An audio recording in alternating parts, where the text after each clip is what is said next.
Sino ang sumulat ng Aklat ng Mga Gawa? Si San Lucas. Sino-sino ang 12 alagad ni Jesus? A. 12. Anong aklat ng Bagong Tipan ang naglalaman ng mga sulat ni Pablo? C. Mga taga-Roma.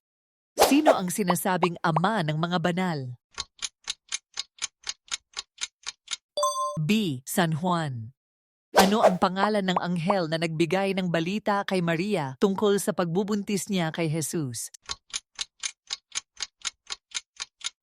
A. Gabriel.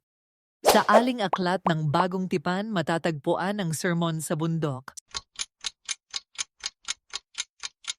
C. Mateo. Saan naganap ang unang pagpapakita ni Jesus sa kanyang mga alagad matapos siyang muling mabuhay?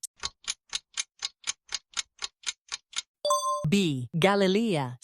Saan naganap ang pagkakain ng huli at pinakamatamis na hapunan? A. Jerusalem.